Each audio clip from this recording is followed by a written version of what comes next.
ಕೆಂಪೇಗೌಡ ನ್ಯೂಸ್ಗೆ ಸ್ವಾಗತ. ನಾನು ನಿಮ್ಮ ಚಿಂಚಿಂಗಿರಿ ಶಶಿಕುಮಾರ್ ಮಾತಾಡ್ತಾ ಇದ್ದೀನಿ. ಇವತ್ತಿನ ವಿಚಾರ, ಸಾರ್ವಜನಿಕ ಆಸ್ಪತ್ರೆಯಲ್ಲಿರ್ತಕ್ಕಂಥ ರೋಗಿಗಳಿಗೆ ಸಾವನ್ನು ತಡಿಲಿಕ್ಕೆ, ಅವ್ರಿಗೆ ಸಾವು ಬರಬಾರ್ದು ಅಂತೇಳಿ ದೇವರ ಮೊರೆ ಹೋಗಿರ್ತಕ್ಕಂಥ ಜಿಲ್ಲಾಧಿಕಾರಿಗಳು, ಅದ್ರ ಜೊತೆಗೆ ರೋಗಿಗಳಿಗೆ ಸಾವು ಕಾಟ, ಜಿಲ್ಲಾಧಿಕಾರಿಗಳಿಗೆ ಚೆಲ್ಲಾಟ. ನೋಡಿದೆ ಹೇಗಿದೆ. ಒಂದು ಕಡೆ ದೇವರ ಮೊರೆ ಹೋಗಿದ್ದಾರೆ, ಸಾರ್ವಜನಿಕ ಆಸ್ಪತ್ರೆಯಲ್ಲಿರ್ತಕ್ಕಂಥ ಬಾಗೇಪಲ್ಲಿ ಜನ ಸಾಯಬಾರ್ದು ಅಂತ ದೇವರ ಮೊರೆ ಹೋಗಿದ್ರೆ, ಮತ್ತೊಂದು ಕಡೆ ಅಲ್ಲಿರ್ತಕ್ಕಂಥ ರೋಗಿಗಳಿಗೆ ಸಾವು ಬರ್ತದಂತಕ್ಕಂಥ ಒಂದು ದೊಡ್ಡ ಕಾಟ ಇದೆ, ಹೋಗಿ ಅಡ್ಮಿಂಟ್ ಆಗ್ತಕ್ಕಂಥ ರೋಗಿಗಳಿಗೆ, ಇವರಿಗೆ ಈ ಚೆಲ್ಲಾಟ ಆಗಿದೆ. ಯಾರೇ ಜಿಲ್ಲಾಧಿಕಾರಿಗಳಿಗೆ. ಏನು ಈ ವಿಚಾರ, ಇವತ್ತು ಇದನ್ನು ಪ್ರಸ್ತಾಪ ಮಾಡ್ತೀನಿ. ಸ್ಟಾರ್ಟಿಂಗಲ್ಲಿ ಕತೆ, ಆಮೇಲೆ ಉಪಕತೆ ಹೇಳ್ತೀನಿ ಅವ್ರ ಬಗ್ಗೆ ಏನು ಅಂತ. ಯಾವ ಥರ ಅಂದರೆ, ಸಕಾಲಕ್ಕೆ ಬಾಗೇಪಲ್ಲಿ ಸರ್ಕಾರಿ ಸಾರ್ವಜನಿಕ ಆಸ್ಪತ್ರೆಯಲ್ಲಿ ಚಿಕಿತ್ಸೆ ಸಿಗ್ತಾ ಇಲ್ಲ. ಯಾವ ಥರ ಅಂತಕ್ಕಂಥದ್ದನ್ನು ಪ್ರಸ್ತಾಪ ಮಾಡ್ತೀನಿ ಈಗ ಇಲ್ಲಿ. ರಾತ್ರಿ ಏನಾದರೂ ಒಂದು 30 ಕಿಲೋಮೀಟ್ರ್ 40 ಕಿಲೋಮೀಟ್ರದಿಂದ ಅರ್ಜೆಂಟ್ ಇದ್ದವ್ರು ಏನಾರು ಅಲ್ಲಿಂದ ಸೀರಿಯಸ್ ಆಗಿದ್ದು ಯಾರು ತಗೊಬಂದರೆ, ಹಾವು ಕಚ್ಚಿದೆ, ಹೃದಯಾಘಾತ ಅಥವಾ ಆಕ್ಸಿಡೆಂಟ್, ಅಪಘಾತ, ಇಂಥ ಸೀರಿಯಸ್ ವಿಚಾರಗಳು ಏನಾದ್ರು ಬಂದುಬಿಟ್ರೆ ತುರ್ತು ಪರಿಸ್ಥಿತಿಯಲ್ಲಿ ಯಾವೊಬ್ಬ ಸಿಬ್ಬಂದಿಯೂ ಇಲ್ಲ ಅಂತ. ರಾತ್ರಿ ಪಾಲೆಯಲ್ಲಿ ಮಾಡ್ತಕ್ಕಂಥ ಸಿಬ್ಬಂದಿ ಅಂದರೆ ಡಾಕ್ಟರ್ಸ್, ವೈದ್ಯರಿಲ್ಲ ಅಲ್ಲಿ. ನಾಯಿಗಳು ಹೋಗ್ಬಿಟ್ಟು, ಆ ಬೀದಿ ನಾಯಿಗಳು ಇರ್ತಾವಲ್ಲ ಬಾಗೇಪಲ್ಲಿಯಲ್ಲಿ, ಅಷ್ಟು ನಾಯಿಗಳು ಹೋಗ್ಬಿಟ್ಟು ಆ ಬೆಡ್ ಮೇಲೆ ಮಲ್ಕೊಂಡ್ರು ಎಬ್ಸೋರಿಲ್ಲ ಅವನ್ನ.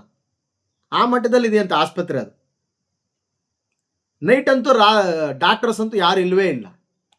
ಏನು ಕರ್ಮ ಬಾಗೇಪಲ್ಲಿಗೆ, ಎಂಥ ಪರಿಸ್ಥಿತಿಯಲ್ಲಿ ಜನ ಬದುಕ್ತಾ ಇದ್ದಾರೆ ಅಂತಂದರೆ, ಈ ಮೈನ್ಗಾನಪಲ್ಲಿ ಮತ್ತು ಡಿ ಕೊತ್ಪಲ್ಲಿಯಿಂದ ಈ ವೇಣುಗೋಪಾಲ್ ಅಂತಕ್ಕಂಥವ್ರು ಹೃದಯಾಘಾತದಿಂದ ಅಲ್ಲಿ ಚಿಕಿತ್ಸೆಗೆ ಬರ್ತಾರೆ. ವೆಂಕಟಮ್ಮ ಅಂತಕ್ಕಂಥವ್ರು ಕೂಡ ಪಾಪ ಹೆಲ್ತ್ ಇಶ್ಯೂಸಿಂದ ಅಲ್ಲಿ ಬಂದು ಅಡ್ಮಿಂಟ್ ಆಗ್ತಾರೆ. ಅವರಿಬ್ಬರು ಕೂಡ ಸೀರಿಯಸ್. ಈ ತುರ್ತು ಪರಿಸ್ಥಿತಿ ಘಟಕಕ್ಕೆ ಬಂದರೆ ಯಾರು ಸಿಬ್ಬಂದಿನೇ ಇಲ್ಲ, ಎಲ್ಲ ಸಹಾಯಕರು. ಅವ್ರಿಗೆ ಅರ್ಧ ಗೊತ್ತಿದ್ರು ಅರ್ಧ ಗೊತ್ತಿರಲ್ಲ. ಸಹಾಯಕರಿಗೆ ಏನು ಗೊತ್ತಿರ್ತದೆ? ಡಾಕ್ಟ್ರ್ ಆಪ್ರೇಷನ್ ಮಾಡಿದ್ರೆ ಅವನೇನಾರು ಚಾಕೋ ಇನ್ನೊಂದು ಎತ್ಕೊಳ್ಬೋದು, ಸಿರಿಂಜ್ ಏನಾರು. ಇವನು ಆಪ್ರೇಷನ್ ಮಾಡೋಕ್ಕಾಗ್ತದ? ಅಂಥ ಸಿಬ್ಬಂದಿ ಇದ್ದಾರೆ ಅಲ್ಲಿ. ಅವರೇ ಪಾಪ ಕಷ್ಟಪಟ್ಟು ಚಿಕಿತ್ಸೆ ಕೊಟ್ಟಿದ್ದಾರೆ. ಈ ಒಂದು ವಿಚಾರದಲ್ಲಿ ಚಿಕಿತ್ಸೆ ಕೊಟ್ಟಾಗ ಏನಾಗ್ತದೆ? ಸಕ್ಸಸ್ ಆಗಿಲ್ಲ. ಆ ವೆಂಕಟಮ್ಮನವರು ಅಲ್ಲೇ ಸತ್ತೋಗಿದ್ದಾರೆ. ಆ ವೇಣುಗೋಪಾಲ್ ಅಂತಕ್ಕಂಥವ್ರು ಕೂಡ ಹಾರ್ಟ್ ವಿಚಾರಕ್ಕೆ ಸರ್ಜನ್ಗಳಿಲ್ಲ ಅಲ್ಲಿ. ಆಪ್ರೇಷನ್ ಬೇಡಿ ಬೆಂಗಳೂರು ತನಕ ಹೋಗ್ಬೇಕಾದ್ರು ಸತ್ತೋಗ್ತಾರೆ, ಉಳಿಯಲ್ಲ ಅವರು. ಅಟ್ಲೀಸ್ಟ್ ಇಲ್ಲಿ ಏನಾದ್ರು ಟ್ರೀಟ್ಮೆಂಟ್ ಕೊಡ್ಬೇಕಾದ್ರೆ ನಾಜೂಕ ಕೊಡ್ಬೇಕಾ ಬೇಡ? ಅದಕ್ಕೆ ಗತಿ ಇಲ್ಲ ತಾಲೂಕು ಆಸ್ಪತ್ರೆಯಲ್ಲಿ. ಮತ್ತು ಸಹಾಯಕರ ಗತಿ, ಯಾರ್ಯಾರು ಒಂದು ಸ್ವಲ್ಪ ಏನೋ ಲಸಿಕೆನೋ ಮಾತ್ರೆ ಇನ್ನೊಂದು ಕೊಡ್ಬೇಕಂದ್ರೆ ಪಾಪ ಅಲ್ಲಿ ಒಂದಷ್ಟು ಜನ ಸಹಾಯಕರಿದ್ದಾರೆ, ಅವರೇ ಗತಿ. ಇನ್ನು ಬರ್ತಾ ಈ ಡಾಕ್ಟ್ರುಗಳನ್ನ ಕೂಡಿಸಿರ್ತಾರಲ್ಲ, ಈ ರೋಗಿಗಳನ್ನ ಬಿಡಲಿಕ್ಕೆ ಚೇರ್ ಹಾಕ್ಕೊಂಡು ಅವರೇ ಟ್ರೀಟ್ಮೆಂಟ್ ಕೊಡ್ತಾರೆ ಬಾಗೇಪಲ್ಲಿ ಸಾರ್ವಜನಿಕ ಆಸ್ಪತ್ರೆಯಲ್ಲಿ. ಅಂಥ ದರಿದ್ರ ಬಂದಿದೆ, ಅಂಥ ಕರ್ಮ ಸರ್ ಜನಕ್ಕೆ. ಆ ಶಾಸಕರದ್ದು ಅಷ್ಟೇ ಹೇಳ್ತೀನಿ ಈಗ, ಅವರು ಅಷ್ಟೇ. ಅದೇನು ಸುಮ್ಮನೆ ಮಾತಾಡಬಾರ್ದು ಅವ್ರ ಬಗ್ಗೆ, ಏನೂ ಮಾತಾಡಬಾರ್ದು ಅವರು, ಅಷ್ಟೊಂದು ದರಿದ್ರ. ಆಮೇಲೆ ಒಟ್ಟಾರೆ ಈಗ ಆರೋಗ್ಯ ರಕ್ಷಾ ಸಮಿತಿ ಅಂತಕ್ಕಂಥದ್ದು ಅದೊಂದು ಸಮಿತಿ ಇದೆ ಅಲ್ಲಿ, ಅದೇ ದೊಡ್ಡ ಫೇಲ್ಯೂರ್ ಅಲ್ಲಿ. ಅದಕ್ಕೊಂದು ಡಾಕ್ಟರ್ಸು, THOಗಳು, ಅವರು ಇವರು ಎಲ್ಲ ಸೇರ್ಕೊಂಡು ಒಂದು ಕಮಿಟಿ ಮಾಡ್ಕೊಂಡಿರ್ತಾರೆ, ಏನು ಸಮಸ್ಯೆ ಆಗಬಾರ್ದು ಆಸ್ಪತ್ರೆಗೆ ಅಂತ. ಅವರೆಲ್ಲ ನಿದ್ದೆ ಮಾಡಿದ್ದಾರೆ. ಅಥವಾ ಅವ್ರಿಗೇನಾರು ಹೆಲ್ತ್ ವಿಷಯ ಇದು ನಮ್ಗೆ ಗೊತ್ತಿಲ್ಲ. ತೋರಿಸ್ಕೊಬೇಕಲ್ಲ ಎಲ್ಲರೂ. ನಿಮಗೆ ಸಮಸ್ಯೆ ಇದ್ದರೆ ಒಳ್ಳೊಳ್ಳೆ ಆಸ್ಪತ್ರೆಗಳಲ್ಲಿ ತೋರಿಸ್ಕೊಬೇಕಲ್ಲ. ಈ ಥರ ಯಾಕೆ ಜನರನ್ನು ಸಾಯಿಸ್ತೀರಾ? ನಿಮಗೂ ಹೆಲ್ತ್ ವಿಷಯ ಇಟ್ಕೊಂಡು ನೀವು ಕರೆಕ್ಟಾಗಿ ತೋರಿಸ್ಕೊಳ್ಳೋದು, ಇವ್ರನ್ನ ಯಾಕೆ ಸಾಯಿಸ್ತೀರಾ? ಇದೊಂದು. ಆಮೇಲೆ ನೌಕರಿ ಗ್ರೂಪು, ಅವ್ರ ಪಾಪ ಅಲ್ಲಿ ಸಹಾಯಕರಿಗೆ ಅಂತಲೇ ಇಟ್ಕೊಂಡಿರ್ತಾರೆ ಆಸ್ಪತ್ರೆಗೆ, ಬೇರೆ ಬೇರೆ ಏನಾರೋ ಹೆಚ್ಚು ಕಮ್ಮಿ ತಂದುಕೊಳ್ಳಿಕ್ಕೆ ಅಂತ. ಅವರಿಲ್ಲಿ ವೈದ್ಯರಾಗಿದ್ದಾರೆ. ವೈದ್ಯರಿನ ಯಾರೋ ಬೇರೆ ಸ್ಯಾಲ್ರಿಗಳು ಆ ಸಂಬಳ ಇವ್ರಿಗೆ ಕೊಡ್ರಿ, ಹೋಗ್ಲಿ ಡಿ ಗ್ರೂಪ್ ಅವ್ರು ಕೊಡಿ. ವೈದ್ಯಕೀಯ ಸ್ಯಾಲ್ರಿಗಳನ್ನ ಇವ್ರಿಗೆ ಕೊಡಿ. ನೀವ್ಯಾಕೆ ತಗೊಂತೀರಾ? ಸ್ಯಾಲ್ರಿ ಬೇಕು, ಸರ್ಕಾರದ ಎಲ್ಲ ಸವಲತ್ತು ಬೇಕು, ಜನರಿಗೆ ಮಾತ್ರ ಸೇವೆ ಮಾಡ್ಲಿಕ್ಕೆ ನೀವು ರೆಡಿಯಾಗಿಲ್ಲ ಅಂದಮೇಲೆ ಯಾಕೆ ಕೆಲಸ ಮಾಡ್ತೀರಿ ನೀವು? ಜಿಲ್ಲಾ ಮತ್ತು ತಾಲೂಕಿನಲ್ಲಿರ್ತಕ್ಕಂಥ ಆರೋಗ್ಯಾಧಿಕಾರಿಗಳು ಮಣ್ಣು ತಿಂತಾ ಇದ್ದಾರೆ. ಅವರು ಹೊಟ್ಟೆಗೆ ಏನು ತಿಂತಾ ಇದ್ದಾರೆ? ಮಣ್ಣು. ಅವ್ರು ಊಟ ಮಾಡ್ತಾ ಇಲ್ಲ. ಅವರು ಏನಾಗಿದೆ ಗತಿ? ಜಿಲ್ಲಾ ಅಧಿಕಾರಿಗಳಿಗೆ ಏನಾಗಿದೆ? ಆರೋಗ್ಯ ಅಧಿಕಾರಿಗಳಿಗೆ, ತಾಲೂಕು ಅಧಿಕಾರಿಗಳಿಗೆ ಏನಾಗಿದೆ? ನಿಮಗೆ ಅದನ್ನು ಪ್ರಶ್ನೆ ಮಾಡ್ತಾ ಇದ್ದೀವಿ. ನಿಮ್ಗೆ ಏನಾಗಿದೆ? ಅಥವಾ ನಿಮ್ಗೆ ಏನಾರು ಕಾಯಿಲೆ ಬಂದಿದ್ರೆ ಹೇಳಿ. ನಿಮ್ಗೇನಾರು ಹೆಚ್ಚುವರಿ ಕಾಯಿಲೆ ಇದೆಯಾ? ಟ್ರೀಟ್ಮೆಂಟ್ ತಗೊಳ್ಳಿ, ಬೇಕಿದ್ರೆ ಬೇರೆ ಕಡೆ ಹೋಗಿ. ಏನು ಸರ್ ನಿಮ್ಮ ಕರ್ಮ, ನೀವು ದರಿದ್ರ ಈ ಥರನಾ? ಒಂದು ಮನೆಯಲ್ಲಿ ಒಬ್ಬ ವ್ಯಕ್ತಿ ಯಾರು ಮರಣ ಹೊಂದಿದ್ರೆ ಆ ನೋವು ನಿಮಗೆ ಗೊತ್ತಿದೆಯಾ? ನಿಮ್ಮ ಮನೆಯಲ್ಲಿ ಯಾರು ಸತ್ರೇನ ನಿಮ್ಗೆ ನೋವಾಗೋದು? ನಿಮ್ಮನ್ನು ಭಗವಂತ ಕೂಡ ಬದಲಾಯಿಸಕ್ಕಾಗಲ್ಲ. ಮತ್ತೆ ಹಾಜರಾತಿ ಪುಸ್ತಕದಲ್ಲಿ ಸಹಿ ಬೇರೆ, ಸಿಗ್ನೇಚರ್ ಮಾಡ್ತಾರೆ, ಇರಲ್ಲ, ಗತಿ ಇರಲ್ಲ, ಅಲ್ಲಿ ಹೊಟ್ಟೋತಾರೆ. ಇವ್ರಿಗೆಲ್ಲ ಸ್ಯಾಲ್ರಿಗಳು ಕೊಟ್ಕೊಂಡು ಆ ಸರ್ಕಾರಗಳು ಕಣ್ಣು ಮುಚ್ಕೊಂಡು MLAಗಳೇ ಬೇಕಂತೆ. ಏನಿದು ಆಡಳಿತ ವ್ಯವಸ್ಥೆ ಅಂತಾರೆ ಇದನ್ನ? ವ್ಯವಸ್ಥೆ ಅಂತಾರೆ ಹೋಗ್ಲಿ ಇದನ್ನ? ಸರ್ಕಾರಿ ಆಸ್ಪತ್ರೆ ಅಂತಾರೆ ಇದನ್ನ? ಈ ಹಾವು ಅಥವಾ ಅಪಘಾತ ಮತ್ತೆ ಹೃದಯಾಘಾತ, ಈ ಸೀರಿಯಸ್ ವಿಚಾರಗಳಿವು, ಇವಕ್ಕೇನಾರು ಈ ತುರ್ತು ಪರಿಸ್ಥಿತಿಗೆ ಬಂದ್ರೆ ನೋಡೋರೆ ಗತಿ ಇಲ್ಲ. ಅಲ್ಲಿ ಯಾವ ಒಬ್ಬ ವ್ಯಕ್ತಿನೂ ಇಲ್ಲ, ವೈದ್ಯರು ಇಲ್ಲ, ಯಾವನೂ ಇಲ್ಲ. ಆಸ್ಪತ್ರೆ ದಿವಾಲಿ ಆಸ್ಪತ್ರೆ, ಅದು ದಿವಾಳಿ ಸರ್ಕಾರಗಳಂತೀವಲ್ಲ, ದಿವಾಲಿ ಆಸ್ಪತ್ರೆ. ತಾಲೂಕದು, ಜಿಲ್ಲೆದಲ್ಲ. ಆ ಬೀದಿ ನಾಯಿಗಳೇ ಒಂದು 50-60 ಅವೆ ಅಲ್ಲಿ. ಅಷ್ಟು ಹೋಗ್ಬಿಟ್ಟು ಮಲ್ಕೊಂಡ್ರೆ ಎಬ್ಸೋರಿಲ್ಲ ಅವನ್ನ. ಅವಕ್ಕೇನು ಹೆಲ್ತ್ ಕಂಡೀಷನ್ ಇದೆ ಬಿಡಿ, ಎಲ್ಲ ತಿಂತಾವೆ, ಎಲ್ಲ ಬಿದ್ದಿರ್ತಾವೆ. ನೀವು ನಿಮ್ಮ ಕರ್ಮ. ಇದು ಆರೋಗ್ಯ ಇಲಾಖೆದು ಕಥೆ. ಇದು ಈಗ ವ್ಯಥೆ ಹೇಳ್ತೀನಿ. ಏನು ವ್ಯಥೆ? ಕತೆ ಆದಮೇಲೆ ಈಗ ವ್ಯಥೆ ಬೇಕಲ್ಲ. ಜಿಲ್ಲಾಧಿಕಾರಿಗಳದು ಏನು ಅವ್ರದ್ದು ವ್ಯಥೆ ಅಂದರೆ, ಜಿಲ್ಲಾಧಿಕಾರಿಗಳಿಗೆ ಫೋನ್ ಮಾಡಿದ್ರೆ ಫೋನ್ ರಿಸೀವ್ ಮಾಡಲ್ಲ ಅಂತ ಅವ್ರು. ಯಾವುದಕ್ಕೂ ಕೂಡ ಅವ್ರು ಯಾವ ಜಿಲ್ಲೆಯಿಂದ ಬಂದರೂ ಅದೇನೋ ಗೊತ್ತಿಲ್ಲ. ನನಗೆ ಗೊತ್ತಿದ್ದಂಗೆ ಬೇಜಾರಿದೆ ಅವ್ರ ವಿಚಾರದಲ್ಲಿ. ಸುಮಾರು ನೋಡ್ತಾ ಇದ್ದೀವಿ ನಾವು. ಮೊನ್ನೆ ಒಂದು ವಿಚಾರಕ್ಕೂ ಫೋನ್ ಎತ್ತಿಲ್ಲ ಅಂತೆ ಅವರು. ಎಷ್ಟೇ ಬಾರಿ ಫೋನ್ ಮಾಡ್ರಿ ನೀವು, ಫೋನ್ ರಿಸೀವ್ ಮಾಡಲ್ಲ.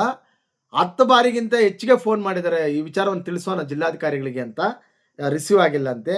ಮತ್ತೆ ಅವ್ರಿಗೆ ಸರ್ಕಾರದ ಫೋನ್ ಕೊಟ್ಟಿದ್ದಾರೋ ಇಲ್ಲಪ್ಪ ಇನ್ನೂ. ಯಾರು ಮೊದಲಿದ್ರಲ್ಲ ಜಿಲ್ಲಾಧಿಕಾರಿ, ಅವರೇನಾದ್ರು ಎತ್ಕೊಂಡು ಹೋಗಿದ್ದಾರೇನೋ ಗೊತ್ತಿಲ್ಲ. ಈ ಸರ್ಕಾರ ಒಂದು ಫೋನ್ ಕೊಡ್ತದೆ, ಮೋಸ್ಟ್ ಆ ಫೋನ್ ಇವ್ರು ಕೊಟ್ಟಿಲ್ಲ ಅನ್ನಿಸ್ತದೆ. ಸೊ ಹಾಗಾಗಿ ಅವ್ರು ಯಾವ ಫೋನ್ ಎತ್ತಾ ಇಲ್ಲ ಅಂತೆ. ಆ ಫೋನ್ ಎಲ್ಲಿದೆಯೋ ಗೊತ್ತಿಲ್ಲ ಫಸ್ಟ್ ಆಫ್ ಆಲ್. ಜೊತೆಗೆ ಈ ಜಿಲ್ಲಾಧಿಕಾರಿಗಳು ಬಂತಕ್ಕಂಥವ್ರು ತಾಯಿ ಹೃದಯ ಇರಬೇಕು ಅವ್ರಿಗೆ. ಅವ್ರು ಕೂಡ ಈಗ ಪ್ರಭುನ ಏನೋ ಅವ್ರ ಜಿಲ್ಲಾಧಿಕಾರಿಗಳ ಹೆಸರು ಅವರಿದೆ. ಅವ್ರೇನು ಗೊತ್ತಾ, IAS ಆಫೀಸರ್ ಡೈರೆಕ್ಟ್ ಪಾಸ್ ಮಾಡ್ಕೊಂಡು ಬಂದಿದ್ದಾರೋ ಇಲ್ಲ ಪ್ರಮೋಷನ್ ಮೇಲೆ ಬಂದಿದ್ದಾರೋ ಗೊತ್ತಿಲ್ಲ. ಈ ಪ್ರಮೋಷನ್ ಮೇಲೆ ಬಂದಿರೋ ಕರುಣೆ ಸ್ವಲ್ಪ ಕಮ್ಮಿ ಇರ್ತದೆ ಅವ್ರಿಗೆ. ಎಲ್ಲ ನೋಡ್ಕೊಂಡು ಬಂದಿರ್ತಾರೆ, ಸ್ಟೇಜಿಂದ ಒಂದಷ್ಟು ಹಂತವಾಗಿ ಪ್ರಮೋಷನ್ ಬರೋದು ಎಲ್ಲ ನೋಡ್ಕೊಂಡು ಬಂದಿರ್ತಾರೆ. ಅದಕ್ಕೆ ಅವ್ರಿಗೆ ಅಸಡ್ಡೆ ಇರ್ತದೆ, ಇಂಥವಕ್ಕೆ ಬೇಗ ಕ್ರಿಯೇಟ್ ಆಗಲ್ಲ ಅವರು. ಆಗಿದ್ದಾಗ ಏನು ಓದಿದಾರೋ ನಮಗೂ ಗೊತ್ತಿಲ್ಲ. ಇಂಥವು ನೋಡಿದ್ರೆ ಡೌಟ್ ಬರ್ತವೆ ಕೆಲವು. ಇಷ್ಟಾದರೂ ಕೂಡ JMFC ನ್ಯಾಯಾಲಯದ ನ್ಯಾಯಾಧೀಶರು ಪಾಪ ಅವ್ರಿಗೆ ಬೇಜಾನ್ ಕೆಲಸ ಇರ್ತದೆ. ಅವ್ರು ಇವ್ರ ಥರ ಅಲ್ಲ. ಇವ್ರು ಬೇಕಾದ್ರೆ ಚೇರಲ್ಲಿ ಕೂತ್ಕೊಂಡ್ರು ಡೈಲಿ ಕಳೆದ್ರು ಸ್ಯಾಲ್ರಿ ಬರ್ತದೆ. ನ್ಯಾಯಾಧೀಶರದ್ದು ಆಗಲ್ಲ. ಎವ್ರಿ ಡೇ ಕೋರ್ಟಲ್ಲಿ ಅಟೆಂಡ್ ಆಗಿ ಅಲ್ಲಿ ಎಲ್ಲ ಕೇಸ್ಗಳು ನೋಡಿ ಅವ್ರ ತಲೆ ತುಕ್ಕಿಡ್ದೋಗಿರ್ತದೆ. ಅವ್ರು ಬಂದು ತನಿಖೆಗೆ ಆದೇಶ ಮಾಡ್ತಾರೆ, ಇದನ್ನು ತನಿಖೆ ಮಾಡಿ ಏನಾಗಿದೆ, ಈ 2 ಸಾವುಗಳಿಗೆ ಕಾರಣ ಯಾರು ಅಂತಕ್ಕಂಥದ್ದನ್ನು ನಿನ್ನೆ ಪಾಪ ನಾನು ತುಂಬ ಅವ್ರಿಗೆ ಕೃತಜ್ಞತೆ ಸಲ್ಲಿಸ್ತೀನಿ ನಾನು ಅವ್ರಿಗೆ. ಅದಕ್ಕೆ ದೇವ್ರು ಇರ್ತಾನೆ ಎಲ್ಲೋ ಒಂದು ಕಡೆ. ಇವ್ರು ಬಿಡಿ, ಇವರು ರಾಕ್ಷಸರ ಕುಟುಂಬದವ್ರು, ಇವರೆಲ್ಲ ರಾಕ್ಷಸರು ಇರ್ತಾರಲ್ಲ, ರಕ್ತ ಇರಲಿಕ್ಕೆ, ಜನ ರಕ್ತ ಕುಡಿಲಿಕ್ಕೆ ಬಂದಿರ್ತಾರೆ ಕಲಿಯುಗದಲ್ಲಿ ಕೂಡ. ಈ ಯುಗದಲ್ಲಿ ಇಂಥ ಅಧಿಕಾರಿಗಳು, ಇವರು ನ್ಯಾಯಾಧೀಶರು ಬಂದು ತನಿಖೆಗೆ ಆದೇಶ ಕೊಟ್ಟು ಪಾಪ ಅವರೇನೋ ರಿಸ್ಟ್ರಿಕ್ಷನ್ಸ್ ಕೊಟ್ಟು ಹೋಗಿದ್ದಾರೆ. ಫಾಲೋ ಅಪ್ ಮಾಡಬೇಕು ಈ ಮಹಾನ್ ಭಾವರನ್ನ. ನಾನು ಅವ್ರನ್ನ ಒಪ್ಕೊತೀನಿ ನ್ಯಾಯಾಧೀಶರು. ಅದಕ್ಕೆ ಅವ್ರನ್ನ ದೇವ್ರು ಅನ್ನೋದು ನಾನು. ಜೊತೆಗೆ ಇದೇ ಕೆಲಸ ಮಾಡಬೇಕಾದ್ರೆ ಜಿಲ್ಲಾಧಿಕಾರಿಗಳಿಗೆ, MLAಗಳಿಗೆ ಏನಾಗಿದೆ, ದಂಡಾಧಿಕಾರಿಗಳಿರ್ತಾರೆ, MLA ಶಾಸಕರು ಇರ್ತಾರೆ, ಜಿಲ್ಲಾಧಿಕಾರಿ 2 ಪ್ರಾಣ ಹೋಗಿದೆ ಈ ಥರ ವೈದ್ಯರ ಸಮಸ್ಯೆ ಅಂತಂದರೆ ಇವ್ರಿಗೇನು ಕಣ್ಣು ಕಾಣಿಸಲ್ವಾ? ಅಥವಾ ಕಿವಿಗೇನು ಬಿದ್ದಿರಲ್ವಾ? ಯಾರು ಹೇಳಿರಲ್ವಾ? ಏನು ಅನ್ಕೊಂಡಿದ್ದಾರೆ ಇವರು?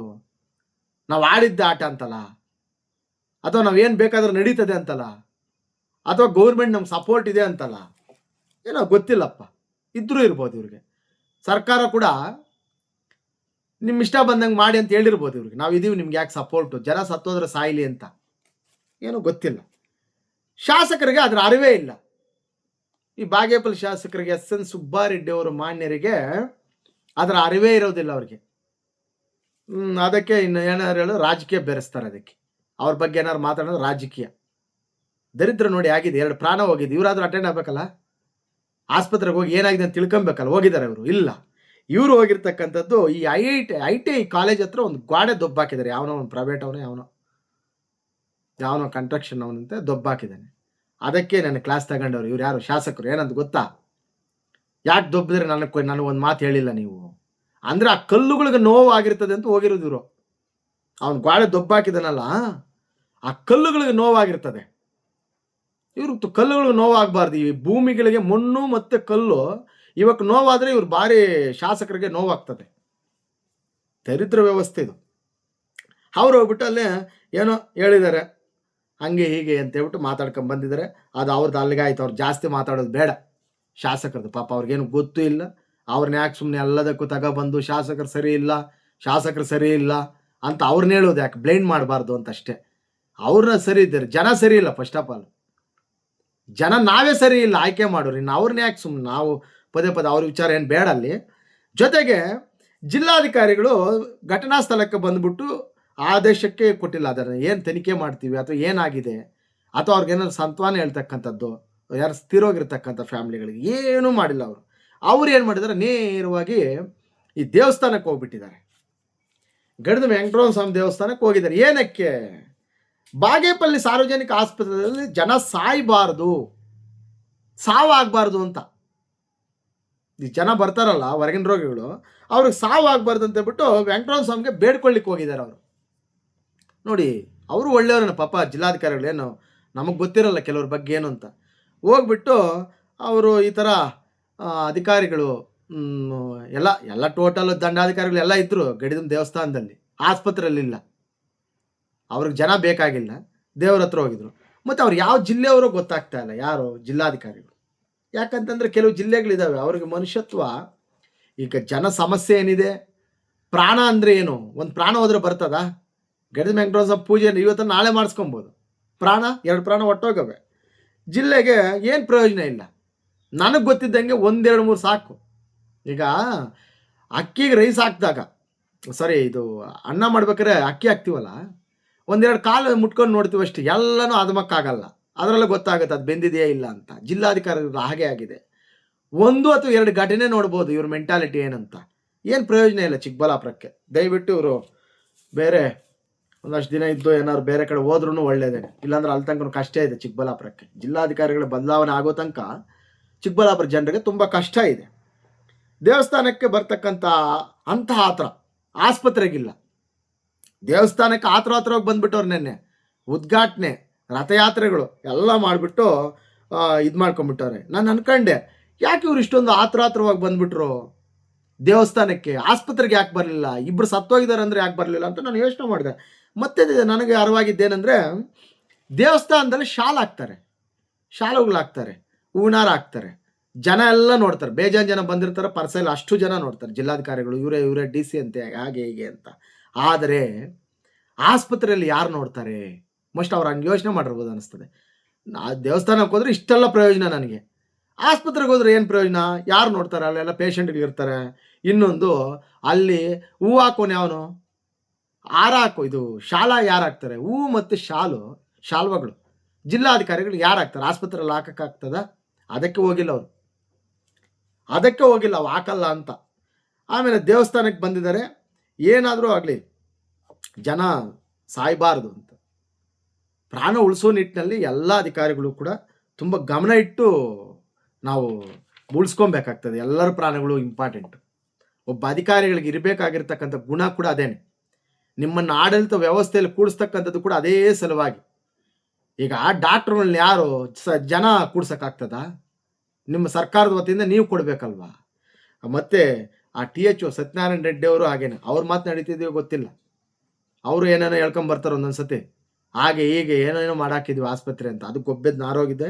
ಮತ್ತು ಈ ಜಿಲ್ಲಾಧಿಕಾರಿಗಳ ಬಗ್ಗೆ ಜಾಸ್ತಿ ಬೇಡ. ಈಗ ಹೊಸ್ದಾಗಿ ಬಂದಿದ್ದಾರೆ, ನಮಗೂ ಅವ್ರ ಬಗ್ಗೆ ಅಷ್ಟೊಂದು ಗೊತ್ತಿಲ್ಲ. ಏನಾದ್ರೂ 1 ಕಾಲು 2 ಕಾಲು ಚೆಕ್ ಮಾಡಿದ್ಮೇಲೆ ಗೊತ್ತಾಗ್ತದೆ ಅವ್ರ ಇಂಟೆನ್ಷನ್ ಏನು, ಯಾವ ಥರ ವರ್ಕ್ ಮಾಡ್ತಾರೆ ಅಂತಕ್ಕಂಥದ್ದು. ಆದರೆ ಈ ಜನ ಹೆಂಗಾದರೂ ಸಾಯಲಿ, ಬಾಗೇಪಲ್ಲಿ ಜನ ಅಥವಾ ಎಂಟೈರ್ ಚಿಕ್ಕಬಳ್ಳಾಪುರ ಜನ ಯಾವ ಆಸ್ಪತ್ರೆಯಲ್ಲಿ ಹೆಂಗಾದರೂ ಸಾಯ್ಕೊಳ್ಳಿ, ಜಿಲ್ಲಾಧಿಕಾರಿಗಳಿಗೆ ಮಾತ್ರ ದೇವರ ಆರೋಗ್ಯ ಮತ್ತು ಐಶ್ವರ್ಯ ಕೊಟ್ಟು, ಜೊತೆಗೆ ಅಧಿಕಾರ ಕೂಡ ಇನ್ನೂ ಜಾಸ್ತಿ ಕೊಡಲಿ, ಪವರ್ ಕೊಟ್ಟು ಅವ್ರನ್ನ ಕಾಪಾಡಲಿ ಅಂತಕ್ಕಂಥದ್ದನ್ನು ಒಂದು ಮಾತನ್ನು ಹೇಳ್ತಾ, ನಾನು ತುಂಬ ನೋವಿಂದ ಹೇಳ್ತಾ ಇದ್ದೀನಿ. ಇದು ಬೇರೆ ಜೋನಲ್ಲಿ ತಗೊಂಬೇಡಿ. ಆನೆಸ್ಟ್ ಆಗಿರ್ತಕ್ಕಂಥ ಜನ, ಅಟ್ಲೀಸ್ಟ್ ನಿಮ್ಮ ಕೆಲಸ ನೀವು ಮಾಡಿ. ನಿಮ್ಗೆ ಯಾರು ಆರ್ಗನೈಸ್ ಮಾಡೋಕ್ಕಾಗಲ್ಲ, ಒತ್ತೊತ್ತಿ ಬಿಡ್ಸೋಕ್ಕಾಗಲ್ಲ, ಹೇಳೋಕ್ಕಾಗಲ್ಲ. ನೀವು ಫೋನ್ ಎತ್ತಲ್ಲ, ಜನರ ಕೈಗೆ ಸಿಗಲ್ಲ ಅಂದರೆ ನಿಮ್ಮ ಬಗ್ಗೆ ಯಾರು ಏನು ಹೇಳೋಕ್ಕಾಗಲ್ಲ. ನಾವು ಇದಕ್ಕಿಂತ ಬಿಟ್ಟು ಇನ್ನೇನು ಮಾಡೋಕ್ಕೂ ಆಗಲ್ಲ. ಹಾಗಾಗಿ ದೇವರು ಜಿಲ್ಲಾಧಿಕಾರಿಗಳಿಗೆ ಕಾಪಾಡಲಿ ಅಂತ ಹೇಳ್ತಾ, ಬಾಗೇಪಲ್ಲಿ ಜನ ಬೇಕಾದ್ರೆ ಸಾಯ್ತಾ ಇರಲಿ, ಇನ್ನೂ ಒಂದಷ್ಟು ಜನ ಹೋಗಲಿ, ಸಮಸ್ಯೆ ಇಲ್ಲ. ಜನ ಅಲ್ವಾ ಹೋಗ್ತಾರೆ, ನೀವು ಅಧಿಕಾರಿಗಳು ಪಾಪ. ದೇವರು ಆರೋಗ್ಯ ಐಶ್ವರ್ಯ ಕೊಟ್ಟು ಕಾಪಾಡಲಿ ಅಂತೇಳಿ ನಾನು ಮಾತನ್ನು ಮುಗಿಸ್ತಾ ಇದ್ದೀನಿ.